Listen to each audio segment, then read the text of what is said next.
Fleeing with nothing, the widow hid on a drifting island of roots and mud in the dead of night, praying the men hunting her wouldn't hear her heartbeat. But when dawn broke, the damp earth beneath her feet revealed a buried secret that would bring a corrupt empire to its knees. Tell us down here in the comments, what is your name and where are you listening from? Click the like button, subscribe to the channel, and let's get into the story. The water of the Rio Bravo was the color of bruised iron under the moonless sky, moving with a sluggish, deceptive silence that hid the treacherous currents swirling beneath the surface. It was a river that had seen countless dreams washed away, a natural border that swallowed secrets and rarely gave them back. For 31-year-old Carmen Reyes de Montoya, the river had just become a graveyard. Only 2 days ago, the lifeless body of her husband, Tomas, a quiet, diligent telegraph operator with ink-stained fingers and a gentle smile, had been pulled from these very waters. He had been missing for 3 agonizing days before a local fisherman spotted his white cotton shirt snagged on a submerged cypress branch. When they dragged him onto the muddy banks, the truth of his demise was glaringly, horrifyingly obvious.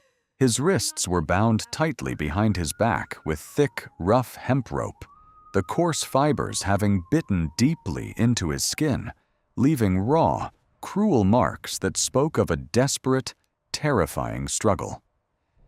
Yet, despite the undeniable evidence of foul play, the local authorities had looked the other way. Sheriff Miller, a man whose pockets were lined with silver and whose conscience had died long ago, stood over the body, chewed on the end of a foul-smelling cigar, and lazily declared it a tragic drowning. An accident, the sheriff had said, staring directly into Carmen's eyes with a cold, hollow warning. The judge, equally compromised and comfortably seated in the pocket of the region's true ruler, swiftly signed the death certificate, forever sealing the official lie. They expected the grieving widow to simply weep, bury her dead, and fade into the dusty background of the Texas frontier. They expected her to be weak, but the nightmare had only just begun.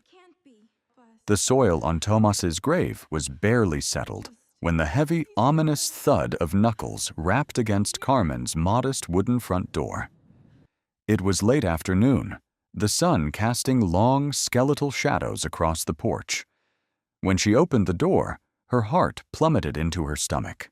Standing there were 3 men, their faces hardened by a lifetime of casual violence, their coats pushed back just enough to reveal the heavy revolvers resting on their hips.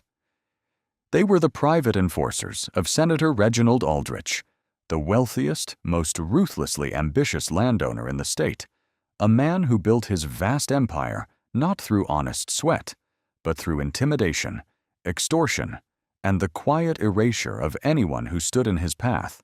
The lead man, sporting a jagged scar across his chin and eyes as dead as shattered glass, did not remove his hat. He simply looked at Carmen, a woman standing alone in a home that suddenly felt far too empty, and delivered his master's decree. He told her she had exactly 3 days to pack whatever she could carry and abandon the property. He said the deed to her home had been transferred to the senator's holding company, a blatant, laughable lie that required no paperwork to enforce, only the threat of the guns on their hips. The enforcer leaned in close, the sickening stench of stale whiskey and chewing tobacco rolling off his breath, and whispered that if she was still in the house by sundown on the 3rd day, she would join her husband at the bottom of the muddy river. He tipped his hat in a mockery of politeness, spat on her porch, and walked away. Within hours, the news of the visit spread through the small, terrified village. Neighbors who had shared meals with Carmen, women who had helped her sew curtains, men who had drank coffee with Tomas, all suddenly turned their eyes away when she walked past.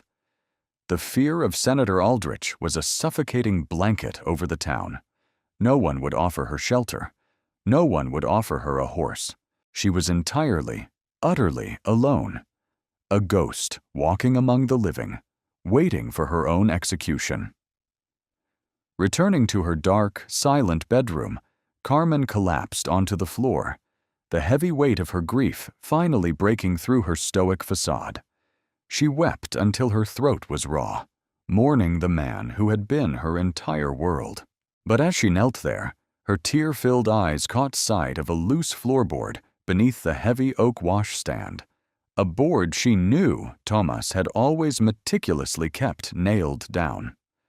Her breath hitched. Crawling over, her trembling fingers pried the wood up, revealing a small, dark hollow. Inside lay a thick, wax-sealed envelope. It was addressed to her, written in Tomas's elegant, hurried handwriting. She broke the seal, her hands shaking so violently she could barely hold the parchment.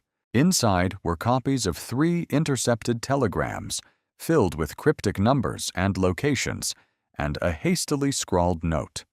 The words on the page chilled her to the bone. "My dearest Carmen," it read, "if you are reading this, I have been caught. Aldrich is stealing the land. All of it. The deaths are not accidents.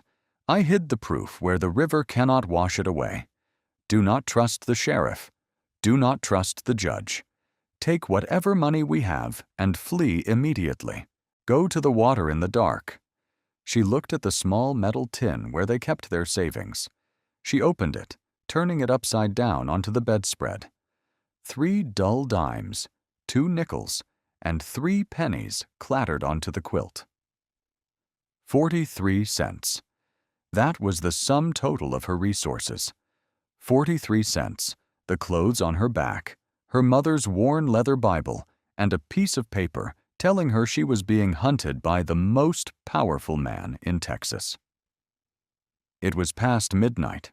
The 3-day warning was a lie, a cruel trick to make her drop her guard. Looking out her front window, she saw the faint, telltale glow of a lantern moving slowly through the mesquite brush near the edge of her property. They were already here. They had come to silence her in the dark. Panic, pure and primitive, seized her chest. She grabbed a small burlap sack, shoved the letter, the coins, and the Bible inside, tied it tightly around her waist, and slipped out the back window. The night air was biting, the wind howling through the dry brush, masking the sound of her footsteps. She ran blindly toward the tree line, thorns tearing at her skirts and scratching her forearms, her lungs burning with every jagged breath. Behind her, she heard the sudden, violent shattering of glass as the front door of her home was kicked in, followed by the heavy, muffled shouts of angry men realizing their prey had vanished. She ran until she tasted blood in the back of her throat, guided only by the distant, rushing sound of the Rio Bravo. When she finally reached the muddy banks, the scene before her was a vision of hell. Downstream, she could see the sweeping yellow beams of at least half a dozen lanterns piercing the darkness, cutting through the thick river mist. Men on horseback were patrolling the shoreline, their voices carrying over the water, calling out to one another, coordinating the hunt. She was trapped. There was nowhere to run on the bank, nowhere to hide in the sparse brush. She looked at the dark, churning water. It was the water that had swallowed her husband. It was a cold, unforgiving abyss, but the men with the guns were death certain. Taking a deep, shuddering breath, Carmen stepped into the river. The cold was immediate and violently shocking, a freezing grip that seized her ankles and shot up her calves. The thick, viscous mud at the bottom of the riverbed sucked greedily at her boots, threatening to pull her under. She waded deeper, the icy water rising to her knees, her thighs, her waist, her teeth chattering so hard she feared the sound would echo across the water. She moved agonizingly slow, minimizing the splashing, keeping her body as low as possible, becoming one with the dark surface. As the lantern lights grew closer, Sweeping across the reeds just yards away, Carmen realized she could not stay in the open water. She needed cover. Drifting slowly toward her, emerging from the thick fog like a phantom ship, was a massive, tangled clump of debris. It was a floating island, a large, buoyant mass of uprooted willow roots, thick river reeds, packed earth, and tangled branches, torn from the banks by a recent flash flood and now meandering slowly down the current. It was her only chance. With the last of her strength, fighting the numbing cold that was rapidly shutting down her muscles, she swam toward the moving mass. She reached out, her numb fingers desperately clawing at the sharp, prickly roots, pulling her heavy, waterlogged body up out of the river.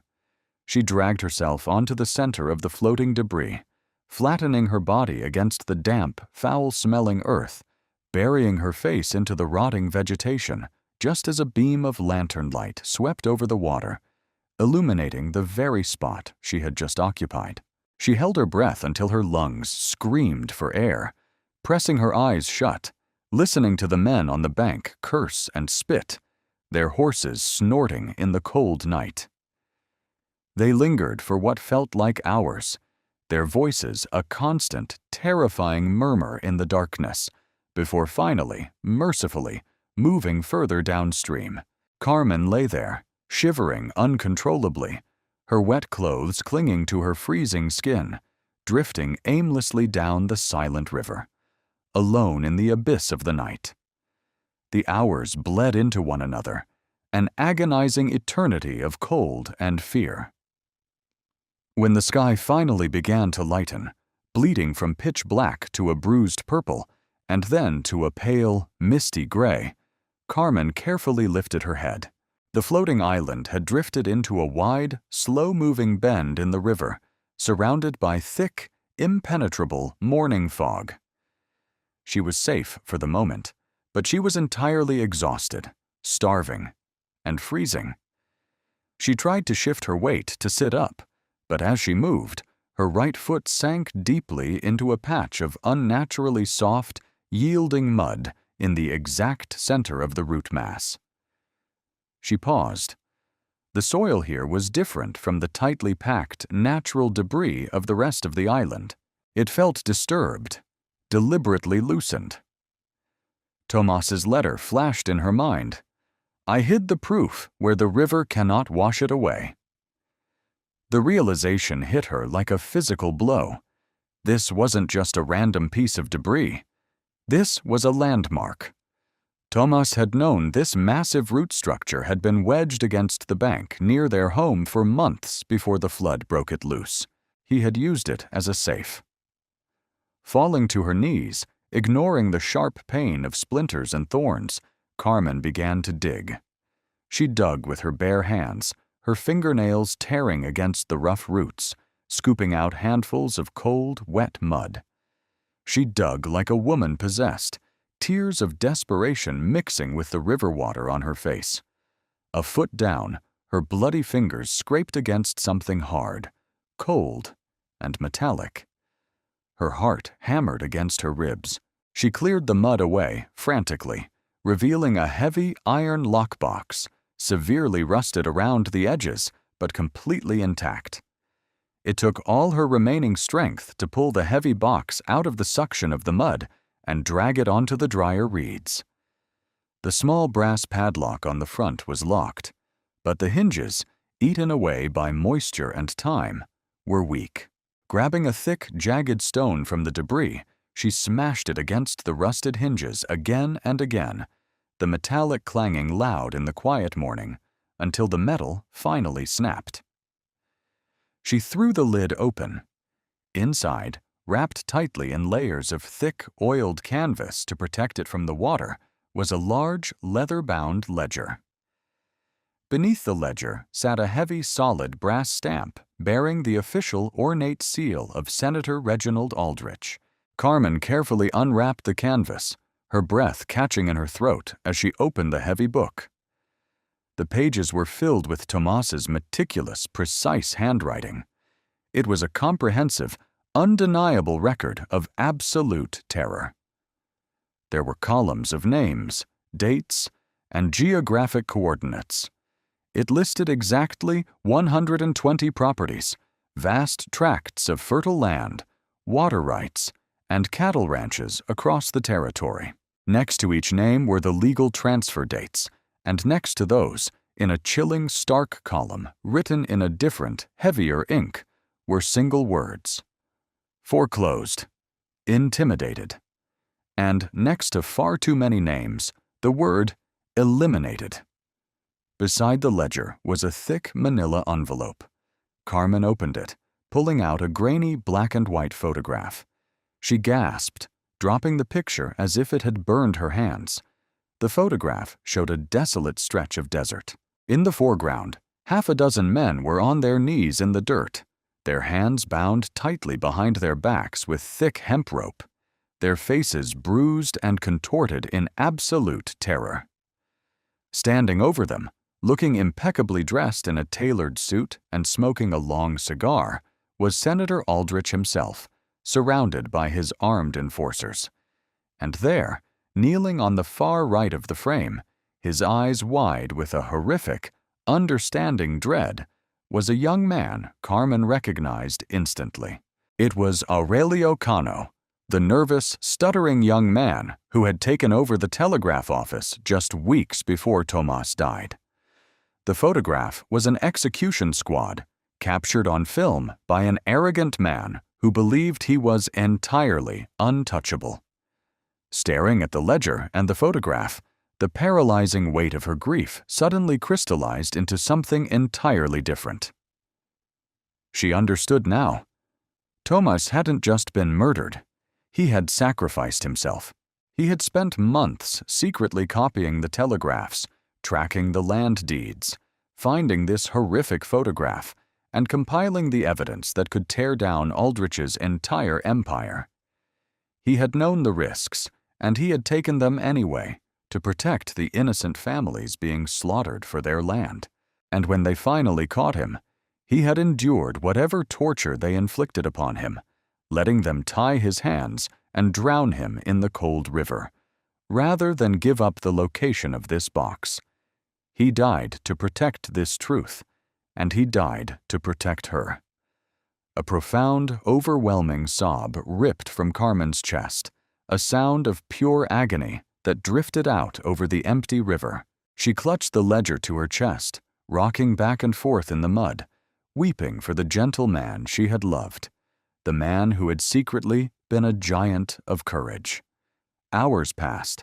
The sun climbed higher, burning away the mist and beating down on the river. The floating island drifted slowly across the invisible border, finally running aground in the shallow, muddy reeds on the Mexican side of the river, just outside the dusty, sun-baked town of Ojinaga. Exhausted, shivering, and clutching the canvas-wrapped evidence tightly to her chest, Carmen waded ashore.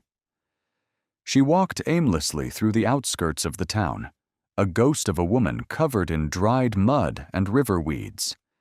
She collapsed near a small, whitewashed adobe house. The door opened, and an older woman with kind, deeply lined eyes rushed out, followed by her husband. They were the Aguirre family, humble farmers who knew the look of a hunted soul when they saw one. They didn't ask questions. They hurried Carmen inside, wrapped her in thick, warm woolen blankets, and sat her by the hearth. The smell of burning mesquite wood and roasting corn was intoxicating. Mrs. Aguirre placed a steaming cup of dark, sweet coffee in Carmen's trembling hands and offered her a plate of warm tortillas. Carmen raised the cup to her lips, but the moment the strong smell of the roasted coffee beans hit her nose, a violent, unexpected wave of nausea rolled through her stomach. The room spun wildly.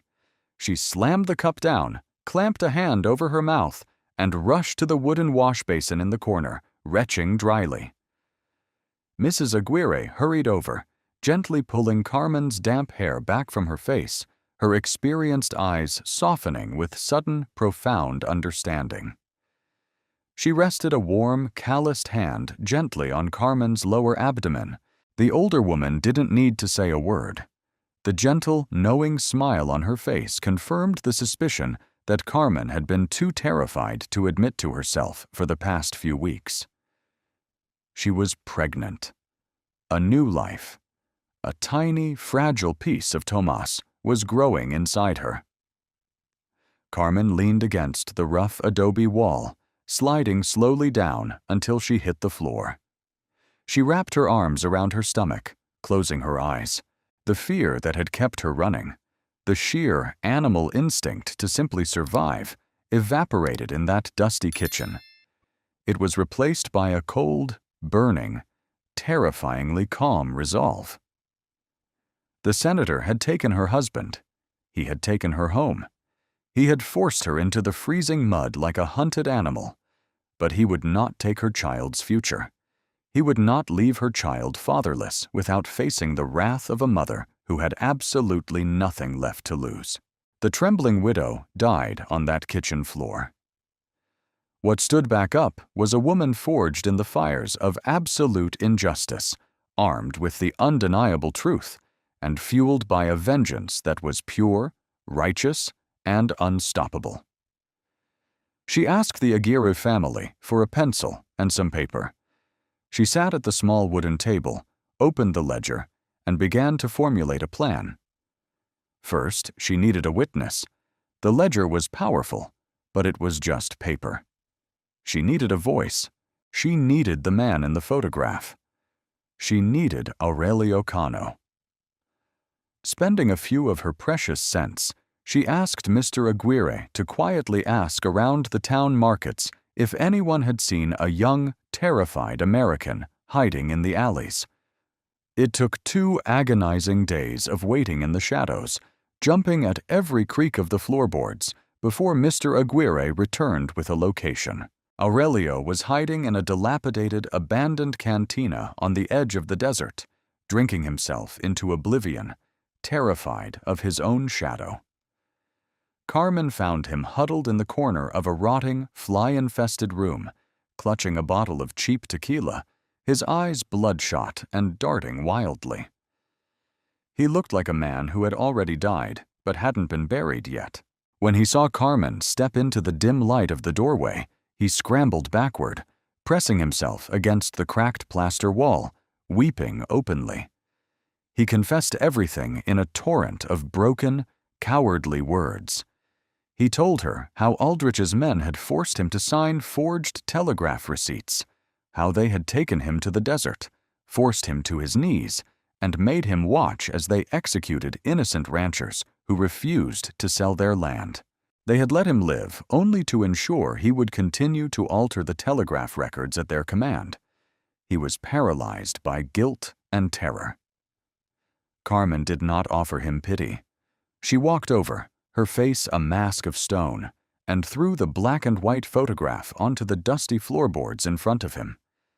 She told him that Tomas was dead because of men like him who stayed silent. She told him that he was already a dead man walking, that Aldrich would never let a loose end live forever. Her voice was low, lethal, and unwavering. She told him that his only chance at redemption, his only chance to ever sleep again, was to write a full, detailed, formal confession, signed and dated, explicitly naming Senator Aldrich and detailing every forged document he had processed. Trembling, broken, and utterly dominated by Carmen's sheer willpower, Aurelio took the pencil and paper she forced into his hands and began to write. He wrote for an hour, filling page after page with the damning, horrific truth. As he signed his name to the final page, a sudden, violent crash echoed from the front of the cantina. The wooden doors had been kicked off their hinges. The heavy, unmistakable sound of spurred boots striking the floorboards sent a jolt of pure ice through Carmen's veins. Aldrich's hunters had found them. They hadn't stopped at the border. They had bribed the local federales and crossed over. "Check the back rooms! Don't let the woman scream!" A gruff, familiar voice barked in English. It was the man with the scarred chin who had threatened her on her porch. Carmen grabbed the confession, shoved it into the canvas bag with the ledger, and pulled Aurelio to his feet. There was no back door, only a small, high window leading to an alleyway. They were trapped in the kitchen. The footsteps grew louder, heavier, accompanied by the metallic click of revolvers being cocked. The door handle began to turn. Suddenly, the high window shattered inward. A pair of strong, dusty hands grabbed the windowsill, and a man hauled himself through the broken glass, tumbling onto the kitchen floor.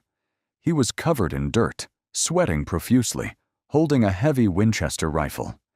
Carmen almost screamed, but the man raised a hand, his eyes wide and frantic. "Carmen, it's Esteban. Esteban Fuentes. I worked the line in El Paso with Tomas. He sent me a letter before he died. I've been tracking you since the river." Before Carmen could process the sudden appearance of a new ally, the kitchen door burst open. The scarred enforcer stepped through, raising his revolver with a cruel, triumphant sneer. Esteban didn't hesitate. He swung the heavy wooden stock of his Winchester upward, smashing it brutally into the enforcer's jaw. The bone cracked with a sickening snap, and the man crumpled to the floor, his gun skittering across the tiles. "Out the window! Now!" Esteban roared. Carmen scrambled up onto the counter, diving through the shattered window frame, ignoring the glass slicing through her dress. Aurelio tumbled out after her, weeping hysterically, followed closely by Esteban, who fired a single, blinding shot into the ceiling of the cantina to scatter the remaining men. What followed was a breathless, chaotic nightmare of a chase through the labyrinthine, sun-baked alleys of Ojinaga. The midday sun was a hammer, the air thick with dust, and the smell of dried chilies hanging from the adobe walls. Carmen ran until her chest felt like it was tearing apart, her hand instinctively protecting her stomach, the heavy canvas bag banging against her hip. Bullets whizzed past them, shattering clay pots and chipping the stone walls, the sharp cracks echoing like thunder in the narrow streets. Esteban led them expertly, weaving through crowded market stalls, overturning tables of fruit to block their pursuers, darting through open courtyards and over low adobe fences. They ran until the shouts of the enforcers faded into the distance, lost in the chaotic maze of the Mexican town. They collapsed in the deep, cool shadows of an abandoned mission on the outskirts of the desert, their lungs burning, covered in sweat and dust. They had survived, but they were still 1,000 miles from justice. Sitting in the dust of the old mission, Esteban revealed the full scope of Tomas's secret life. Tomas hadn't just been collecting evidence, he had been building a network. He had reached out to other telegraphers, like Esteban, creating a silent, hidden chain of communication across the state. He had told Esteban about the ledger and about his fear that he was being watched. "He told me," Esteban said, his voice thick with emotion, looking at Carmen with profound respect, "that if anything happened to him, I was to find you, because you were the only one strong enough to finish it." Carmen looked at the canvas bag. She was no longer just a widow seeking revenge. She was the custodian of a war her husband had started. But she couldn't fight it from the shadows of Mexico. She needed to reach a federal jurisdiction, far from the rotten, bought and paid for local courts of the county. She needed to get to the massive federal courthouse in El Paso, to a man Esteban swore was entirely incorruptible, Federal Marshal Jeremiah Cross. But she couldn't go alone. She needed the victims to stand with her. Over the next 2 weeks, moving exclusively at night, sleeping in caves and abandoned barns, Carmen, Esteban, and the terrified Aurelio crossed back over the river, traveling deep into the Texas desert. Guided by the names in the ledger, they began to gather the broken. They found Josefina Salcedo, a frail, gray-haired woman living in a tent after Aldrich's men burned her ranch to the ground and shot her 2 sons.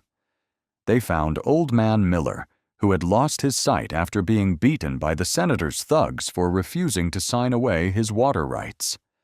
One by one, Carmen sat in their miserable, impoverished camps, opened the ledger, and showed them the proof. She spoke with a quiet, magnetic authority, her pregnant belly a symbol of the future they were fighting for. She offered them a chance to stop running. She offered them a chance to strike back. They formed an unlikely, desperate alliance. A battered, creaking wooden wagon, pulled by 2 exhausted mules, became their chariot. Hidden under a tarp in the back were Aurelio, Josefina, and 3 other victims, holding on to each other for comfort as they embarked on the grueling 200-mile journey across the unforgiving Chihuahua Desert toward El Paso. The heat was unbearable, a physical weight that pressed down on them, baking the cracked earth and turning the air into an oven. Dust clung to their sweaty skin, caked in their eyelashes, and dried their throats until swallowing felt like swallowing glass. Carmen rode in the front beside Esteban, her eyes constantly scanning the shimmering, heat-distorted horizon. She knew Aldrich would not simply let them walk into a federal court. He had eyes everywhere. On the 4th day of the journey, as the jagged purple peaks of the Franklin Mountains finally appeared in the distance, their worst fears materialized. A cloud of dust rose from the road ahead. 5 men on horseback, armed with repeating rifles, blocked the narrow canyon pass. In the center of the formation sat a man in a pristine white linen suit, a striking contrast to the dirt and grime of the desert. He was not a thug. He was a negotiator. As the wagon ground to a halt, the man in the white suit trotted his horse forward. He looked at Carmen, his eyes scanning her dusty clothes, her tired face, and the undeniable swell of her pregnancy. He reached into his saddlebag and pulled out a thick, heavy leather briefcase. He opened it, revealing tight, neat stacks of crisp, green $100 bills. It was more money than Carmen could comprehend, enough to buy a mansion in San Francisco, enough to disappear to Europe, enough to guarantee her unborn child would never know a single day of hunger or hardship. "Mrs. Montoya," the man said, his voice smooth and cultured, entirely devoid of malice. "The senator is a reasonable man. He understands that mistakes were made. Tragic mistakes. He is prepared to offer you an apology, and this generous sum, to help you start a new life. All he asks in return is the heavy bag sitting at your feet, and for you and your friends to turn this wagon around and forget this unpleasantness. Think of your child, Mrs. Montoya. Think of the safety. Think of the peace." The desert fell into a profound, suffocating silence. The only sound was the wind whispering through the dry scrub brush. The victims in the back of the wagon held their breath. Esteban tightened his grip on the reins, his knuckles turning white, waiting for her command. Carmen stared at the briefcase. She thought about the 43 cents she had fled with. She thought about the cold, terrifying mud of the river. She thought about the life of luxury she could give her son. The temptation was a physical ache in her bones.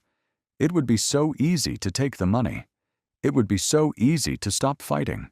But then, she thought about the coarse rope burns on Tomas's wrists. She thought about the terrified eyes of the men in the photograph. She thought about Josefina's murdered sons.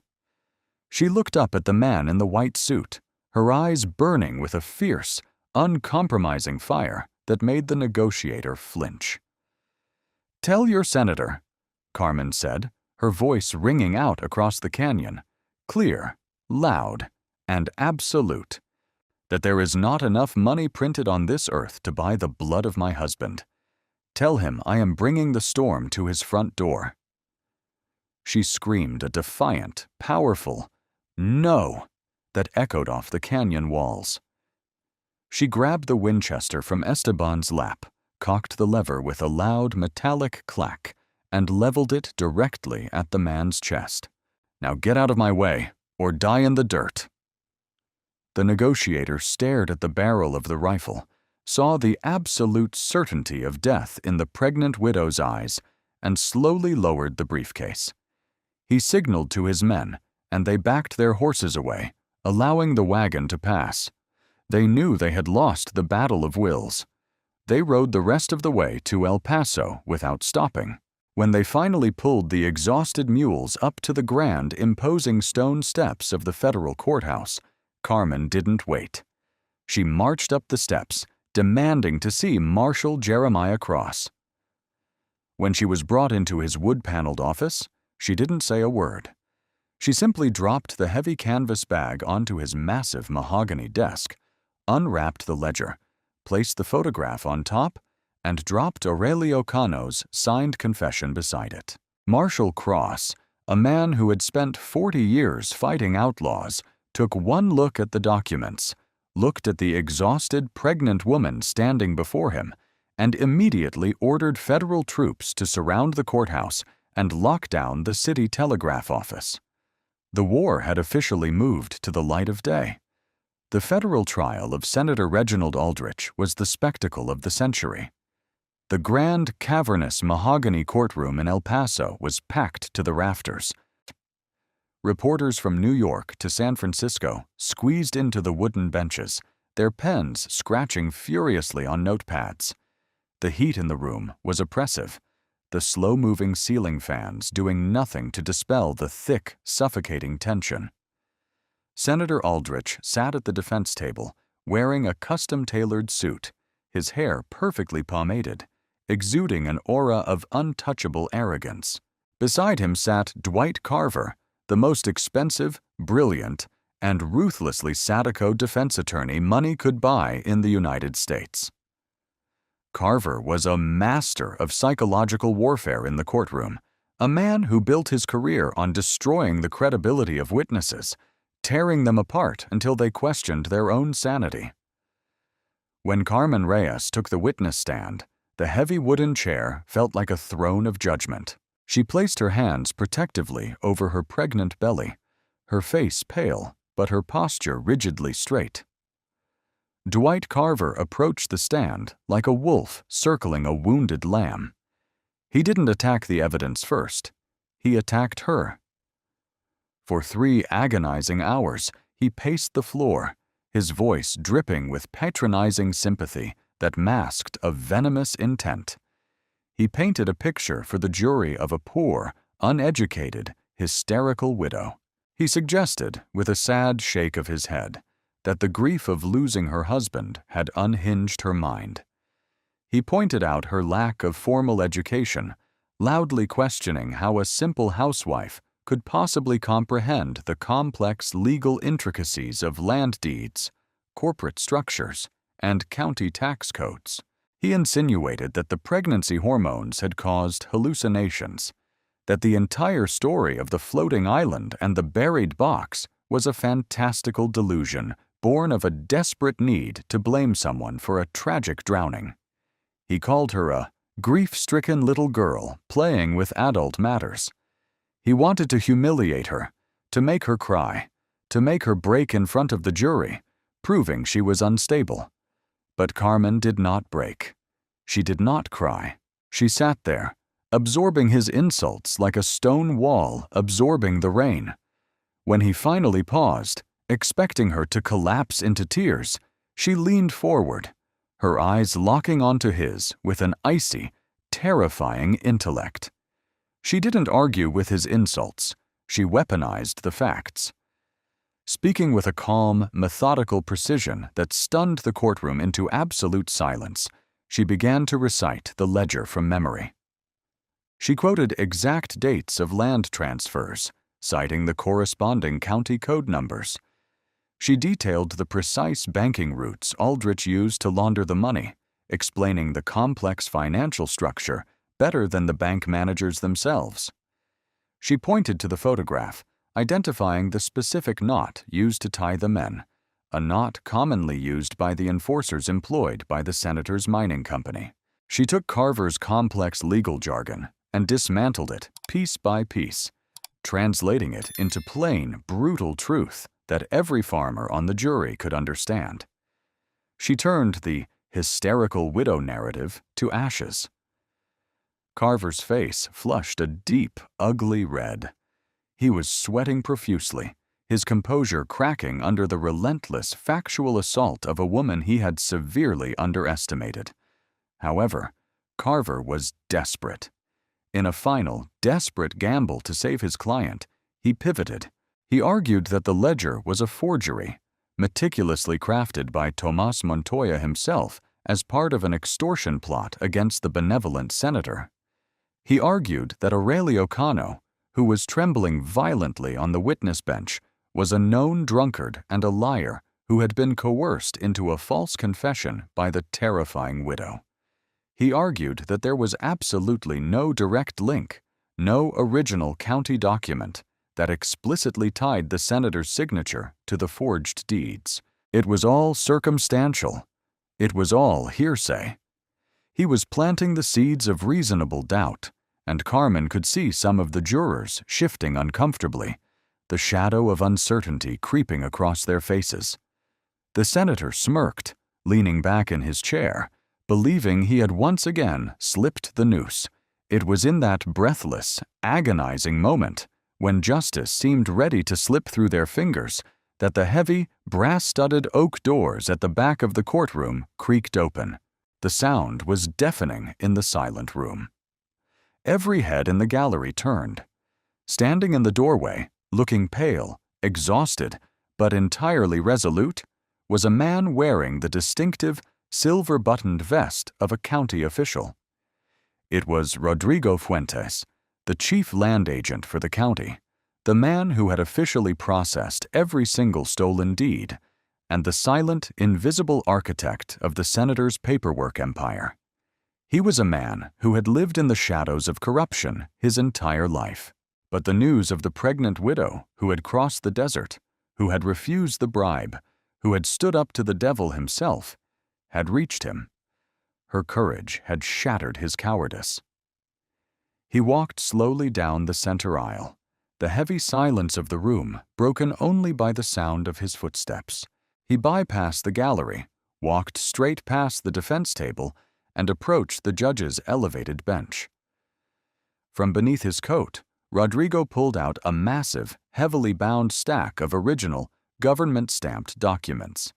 He dropped them onto the judge's desk with a resounding thud. "These are the original deeds, Your Honor," Rodrigo said, his voice trembling but clear. "Unadulterated. They contain Senator Aldrich's direct, personal signatures authorizing the violent removal of the families listed in Mrs. Montoya's ledger. I forged the public copies on his direct, written orders. I have the orders here, in his own handwriting. I am here to confess to my crimes and to bear witness against the senator." The courtroom erupted into absolute chaos. Reporters scrambled over benches, shouting questions. The judge slammed his gavel repeatedly, shouting for order. Dwight Carver dropped his notepad, his face drained of all color, realizing his career was over. Carmen looked at Senator Aldrich. The arrogant smirk was gone. His face was a mask of sheer, unadulterated terror. The vein in his forehead throbbed violently as he stared at the mountain of original documents that had just sealed his doom. The empire of lies had collapsed. The verdict, delivered less than an hour later, was unanimous and swift. Guilty on all 120 counts of conspiracy, fraud, and murder. The judge, his face a mask of righteous fury, sentenced Senator Reginald Aldrich to 20 years in a maximum security federal penitentiary, ordering the immediate confiscation and liquidation of all his assets and properties. As the federal marshals clamped heavy iron shackles onto the senator's wrists, dragging the screaming, humiliated magnate out of the courtroom, the gallery erupted into cheers. But Carmen didn't cheer. She simply closed her eyes, placed her hand over her stomach, and whispered a quiet, tearful thank you to the empty air beside her. The war was over. Tomas could finally rest. Months later, the dust had settled over the Texas frontier. The corrupt sheriff and judge had been removed and imprisoned. The region was breathing free air for the first time in a decade. Carmen returned to the small wooden house in Presidio. She repaired the broken door, scrubbed the floors, and hung new curtains. It was in that very house, surrounded by the women of the village, who now looked at her with profound reverence, that she gave birth to a healthy, screaming baby boy. She named him Tomas. But Carmen's work was not done. Sitting at the kitchen table, the baby sleeping peacefully in a crib beside her, she opened the heavy ledger one more time, using the meticulous records her husband had compiled, and working alongside young, idealistic federal lawyers like Sebastian Varela, Carmen began writing letters. She wrote to Josefina. She wrote to Old Man Miller. She wrote to all 120 names in the book. She formed an organization, recognized by the federal government, called Las Familias del Rio, the River Families. Through relentless legal pressure and the undeniable proof of the ledger, she systematically dismantled Aldrich's holding companies, returning every single acre of stolen land, every water right, every cattle ranch, back to the families who had been brutalized. She rebuilt a fractured community, turning a legacy of death into a foundation of undeniable hope. As the years passed, the story of the widow who brought down a senator became a legend whispered across the campfires of the West. On a warm, quiet evening, as the sky burned with the brilliant orange and purple hues of a Texas sunset, Carmen walked down the dusty path from her home to the banks of the Rio Bravo. Little Tomas, now a toddler with his father's gentle eyes, held tightly to her hand, his small boots splashing in the shallow puddles. She stood at the edge of the water, watching the current flow endlessly toward the sea. She thought about that terrifying night, the freezing mud, the sweeping lanterns, and the heavy metal box buried in the roots. The corrupt men had thought the river was their greatest weapon, a silent, complicit graveyard that would swallow their sins and hide their murders forever. They had tried to drown her husband in these waters, believing the cold depths would wash away the truth. But they were wrong. The river was not a grave. It was a vault. It was the perfect, impenetrable safe, holding its breath, cradling the secrets of the dead until a warrior, armed with nothing but 43 cents and an indestructible love, was finally ready to find them. The secrets submersed in the mud had not only saved her life, they had rewritten the history of 100 families, turning a tide of blood into a river of absolute justice. If this story of bravery and justice in the Wild West moved you, subscribe to the channel right now so you don't miss the next inspiring stories. Tell us in the comments what you thought of Carmen's incredible courage. May God bless all women fighting for their dignity and future.